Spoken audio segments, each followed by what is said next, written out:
I think you can be fooled sometimes when we have success in one area to think that translates across the whole economy. And so even for the successes Chattanooga had, there was an awful lot of areas in which many people were left behind and were trapped in sort of the multi-generational poverty that has long existed. I mean, Appalachia, with the Tennessee Valley Authority was created, the Appalachian Regional Commission was created, there were a lot of federal anti-poverty programs that were created in part because this part of the country traditionally has had a higher rates of poverty. And for all our recent success in Chattanooga, that necessarily hasn't been obliterated, hasn't been eliminated by any means. We still struggle with the problems of poverty.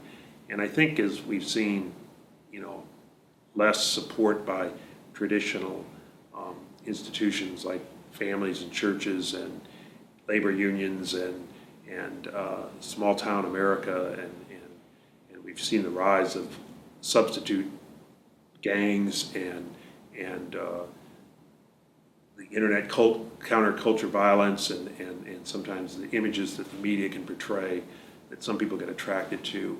It's created people that get diverted away from ways that would lead to success into ways that don't lead to success, or the models they may see around them may be models that are not rooted in the kind of economic success that might have been traditionally available to people. So breaking that cycle it becomes a real challenge. And I think it's easy to get fooled into thinking for Chattanooga's success, and we've had many, has translated to all people, and certainly the poverty problem remains ingrained, and in some ways has even gotten worse because more people are not adapting to a new economy. And that's a lot of the individual side of it, I feel, and I wonder how much of it, again, too, we're still being a very low wage region of the country, right. And a lot of the new industries that we're bringing in. Right. People compare with what a factory worker might have made 50 years ago. Right. Not even to speak of service employment. Right. So a lot of the growth. When we think about economic development going forward, what do you think would make the difference? Yeah, a real challenge that Chattanooga had, that many of the textile and foundry jobs and manufacturing positions that existed in the past, they were dirty, tough jobs and low-skilled jobs, but they did pay a livable wage for many people, and for many they've been substituted for those without skills of the 21st century. They've been moved into service industry jobs or even lower-paying factory jobs. The presence of labor unions has declined. The presence of higher-paying jobs that attracted people to work in foundries or tough jobs have gone away.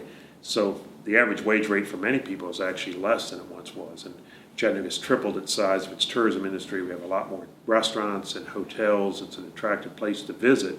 But most of those jobs are paying $10 to $14 an hour in service industry jobs, and if you're not a manager or something, you're really struggling then to come out of poverty. And if you have a single parent family and you're trying to live on those kind of wages, then you're living in poverty, and even if you're working. And most people who are in poverty are so-called working poor. It's not that they're not working, but they're just not making enough to lift themselves out of poverty.